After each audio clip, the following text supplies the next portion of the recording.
Happy Sunday, guys. Namaste. God bless. How are all friggin' you, man? How's that time change doing, everybody? I'm a mess. I don't do time very well. And for the past day and a half, this word has been stuck in my head that I wanted to share with you guys and kind of marinated on the thought of it because it's so relevant in how we are as people. And hopefully you can kind of grasp hold of that for yourself as Mr. Fickle fixes the camera.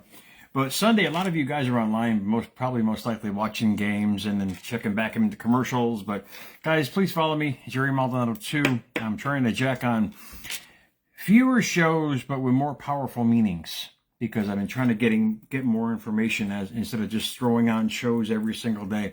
And you notice they're coming at night now, because I'm letting my little mini meatball who lives with me now. She sleeps because she works second shift. That's why there's nobody here now. And it's awesome. She comes in, I go to work. And it's a perfect relationship going on there. But the past couple of 3 days, in between the double shifts, this word is stuck in my friggin' head. Cultivate. You know, growing up in New Haven, there was an area down there. It was like 99% Italian, Morris Cove in New Haven. I literally was brought up surrounded by Goombas, even though I'm half Rican, which was pretty funny. They probably thought I was an Italian. And this is right on the shore, literally 7 years old. And I literally could walk to the beach every single day.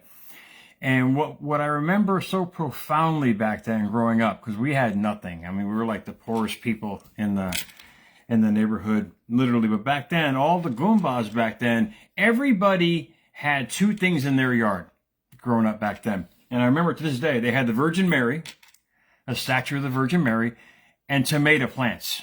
Tomato plants were everywhere. And back then, when neighbors actually loved each other and trusted each other, these plants were amazing. And each one were cultivated differently. Some had garbage liners on top and they grew through them. Some threw their last night's dinner in the garden as natural fertilizer, but they all had the Virgin Mary in the backyard and they had tomato plants that were growing out of control. And they always left a salt shaker back then. And because they knew that the kids around the neighborhood would come in, they would grab a tomato, throw some salt on it, and that was basically our dinner back then. I experienced the garbage cans back then as well. It's amazing how that word cultivated 30 plus years later as I grew up. And I remember those days well. And they always tell people who are going through situations now, oh, it's mind over matter. You know, you'll get through it. Mind over matter, don't think about it. But the problem is you're cultivating feelings about it. And you guys ever have that happen? You're trying not to think about something and it still happens because you're still feeling it. And this is the beauty of quantum science and metaphysics and just basically understanding yourself. So instead of mind over matter, I came up with these words out of the quote box tonight. Not today, tonight. It's mind your matter. You know, when you get to the word mind, noun, an individual that feels, perceives, thinks, wills, and especially reasons, you're kind of thinking of the old five senses there.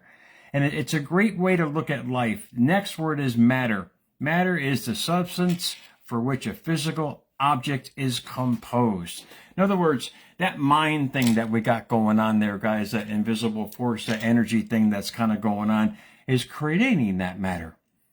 And that word cultivate is, what are you cultivating in your thoughts every day to create the matter around you every single day?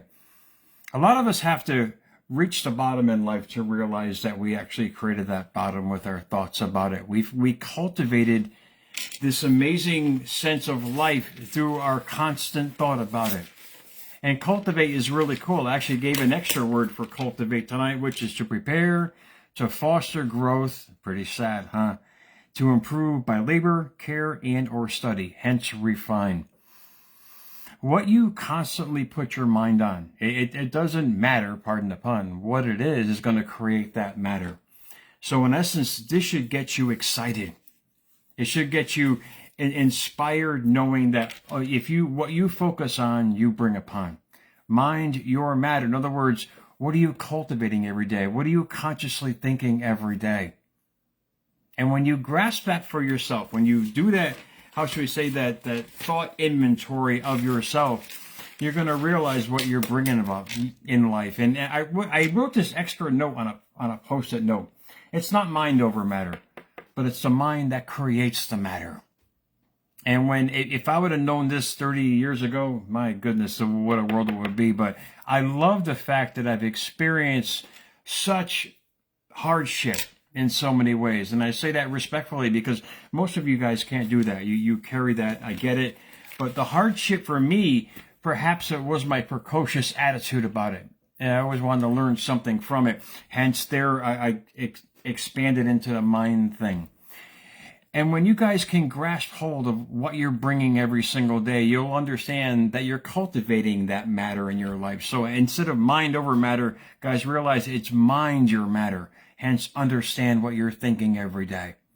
If your life consists of sorrow and hatred and jealousy, all you can cultivate the garden, per se, of your life, the rewards of you're reaping what you're sowing, is that.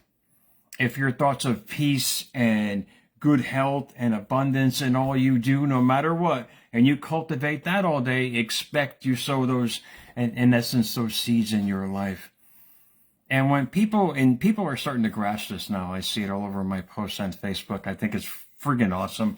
People are just expunging what is in their life that is not necessary, that is hurting them physically, emotionally, spiritually, and in a very respectful way. And I love it. I love it because it's nothing personal. When people take things so personal, we got to relate to be with somebody. If you're not relating, you're evolving into something different. And when people can grasp that, it has nothing to do with the other person. It's all about you. You're changing, you're growing, you're evolving, you're turning into this person you've always wanted to be. So in essence, people are evolving now in the most beautiful ways because they're understanding that it's the mind that creates the matter in their life. And what you cultivate, and that I got a little set of words here I want to read to you guys. If you realize your thought process, you'll realize what you're creating in life, your destiny, per se, because we are our own little self-fulfilling prophecy. We are our cause, we are our effect. What we sow in thought, we reap in the reality. And if you can grasp that for yourself, it's a really simple concept to understand. How we were cultivated growing up, how our garden was planted. You got to realize, when a farmer, I can take a handful of seeds right now, man, throw them out my deck window, down the third floor, all the way down to the bottom and leave them there. And next spring, they're going to grow. But they're going to grow wildly. Now, what farmers do and what they've mastered, I saw this at work today, literally every vegetable is perfect. And what do? They learn how to cultivate it. They learn how to master it. They learn how to, whatever they're using, the GMOs or whatever they're using, they learn how to create this perfect vegetable. And this is what we do in our life. We have to learn how to cultivate our thoughts. And if you use the garden metaphor that I just used, if you're throwing your thoughts out there every single day like a random, like tossing them into the wind, you wonder why your life is ending up the way it is. Because if you keep doing it, you keep cultivating that way, you develop thought patterns, hence neural pathways, new ways of thinking. And that's based on good and or bad in your life. My garden planted growing up was nothing but garbage cans and poor and poverty. And you wonder why I revisited that. I had a little area of life where everything shot up. But in essence, my old thinking brought me right back down again. And if you guys have experienced that in your life where you had nothing growing up and you became accomplished, but in essence you sabotaged it inadvertently by your thinking, all this will make sense. You realize what you cultivated, what garden that you planted in your life, or were shown how to plant. Anybody can throw seeds anywhere and they're going to grow wild. If you keep sending your thoughts out that same way, your life is just going to grow that way. And when you understand these words here that they were telling us a couple thousands of years ago, warning us with the big red flag about how our thinking creates everything. And how did these guys, this is what blows my mind. How did these guys notice? I mean, this is what I mean. when you guys understand and you reach the epiphany of you're like, oh, this is not right. I don't like this, man. I want to change this in my life. I want to change that. Realize it's a garden that just has to be replanted. And that replanting is your thoughts. It's what you constantly think about every day. Either changing your environment, like my little meatball who's with me here now. She's already jacked off 10 pounds of the weight that she wanted to lose just by changing her environment, changing her eating patterns, her work patterns, what she's doing every day. It's all about changing your life patterns and your way of thinking, because with a new environment comes new thinking. With a new thought process comes a new life process. And it's really that simple. It's a natural effect in life, because we're going to adapt to where we are, and we're going to try to fit into where we are. Just like growing up, we didn't have a choice. All of us didn't have a choice how we were raised. We were raised by people who tried. Indeed, however way they tried, and we became a mini them in a sense. And a lot of us got to realize we can get past that. It's just changing our mind by watching what we think about every single day. A lot of us have been through hell and back and have come out on top in so many ways. And to me, the ultimate goal of transformation was just peace of mind. It's just getting peace of mind, because with that clarity comes power. And then you can install all this knowledge, because all that, you're not throwing seeds into this quantum field of thought anymore that are irrelevant to where you're going. You start realizing what you're thinking about. You start realizing your conscious thinking every day and what is manifesting from that. To those who believe in mind over matter, that's great, but you got to realize is that your mind is what creates the matter. So you can avoid the situation, not think about what's going on, but in essence, you're still feeling it. You're still radiating the energy of it. This is why people are so perplexed. I'm a good person, but these things keep happening in my life. Yeah, because you're still feeling it. You're still emitting the energy about it. And it takes time to heal, but it's our choice to heal or dwell. I just kept going back and forth, man. I didn't know what the hell I wanted to do, but I wanted to read this for you guys on this Sunday. Oh, it's so quiet here. It's crazy. It's 5 o'clock or whatever. It's dark out, or 6 o'clock. I don't even know what time it is anymore. I give up on that. But I want to read you these powerful words. I was going to start the program with this for America's Mentor, but I'm going to read it to you now. More than anything you guard, protect your mind, for life flows from it. I'll read it again. More than anything you guard, protect your mind. Your life flows from it. They were saying that in Proverbs, man. They were warning us thousands of years ago. And it goes on to say, have nothing to do with a corrupt mouth. That doesn't mean it. All that is saying is what's around us. Don't let it influence your speaking. Speaking it shows the world who you are. What you say is what you bring. You keep saying down things, you're going to keep bringing down things. You're uplift and you're upbeat, you're going to bring those uplift and upbeat kind of things. It goes on to say, focus your eyes straight ahead. What they're saying is don't look backwards, meatball.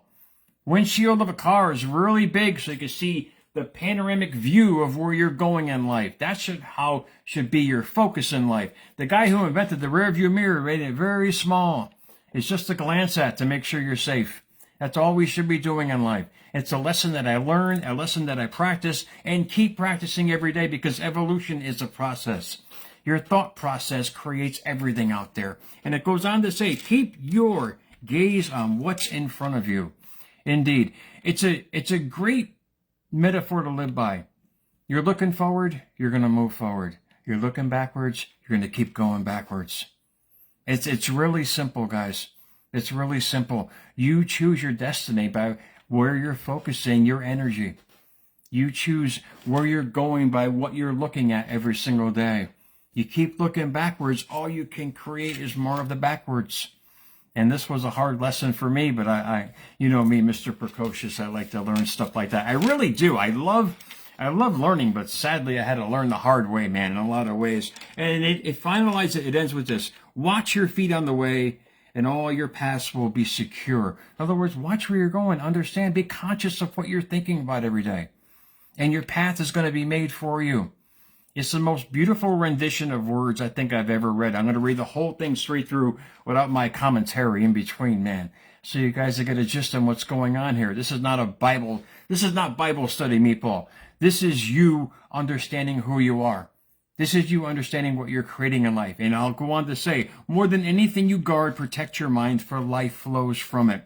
Have nothing to do with a corrupt mouth. Focus your eyes straight ahead. Keep your gaze on what's in front of you. Watch your feet on the way, and all your paths will be secure. That's Proverbs 4-23 through 27. And these guys back then knew what was happening. They knew the world was evolving in the most beautiful way, but they knew there was going to be issues along the way. And they just gave us a lesson in quantum science and quantum mechanics right there on how powerful we are. I mean, it's just something for you guys to ponder. Don't just mind your matter. Be conscious of who you are. Be conscious of what you're thinking about every day. If it's not what you like, understand what's causing the triggers. Try to understand what's bringing you back to where you don't want to go, because you keep avoiding it. Hence that, you're trying to avoid it. You're going to have the feelings about it. You're going to keep manifesting it and not understanding why. And when you realize how powerful you are, you realize you can create anything you desire in your life that you want to bring forward, but you got to keep evolving with it. You got to keep understanding, putting your foot forward in thought and in your vision and in your thinking every single day can only bring you there. If you keep using the rearview mirror, you keep focusing on what has happened to you, you can only bring more of that. It's a revelation of self, and hence I think that did a book of Revelation. It's you understanding yourself. A lot of us don't understand ourselves. We're out there trying to be like everybody else and think that we're independent, we're all these things, but we're not. Once you understand yourself, you'll understand what you're bringing to yourself every day. Realize it for yourself. Realize that you're a special being. We're all unique. We're all special. We're all the best that we can be. But if something is not right, if your heart is tugging at you to go somewhere else in life, put your foot forward. Understand who you are. When you understand who you are in life and what you're projecting out in thought and feeling every day, you realize what you're bringing every day. So guys, think about it for yourself. I'm going to let you guys get back to you. I'm going to get some supper, man. Wow, it's 6 o'clock and it's like morning here. Oh my God, guys. America's Mentor _radio on Instagram, at America's Mentor on Twitter, at America's Mentor on YouTube. Mind your matter, because your mind is what creates that matter. When you're conscious of what you're thinking, you'll realize what you're bringing in your life. And if you keep doing it every single day, you'll realize the amazing outcome that you can create for yourself, by yourself, in the most beautiful way. So guys, happy Sunday to you guys. I'll see you guys soon, man.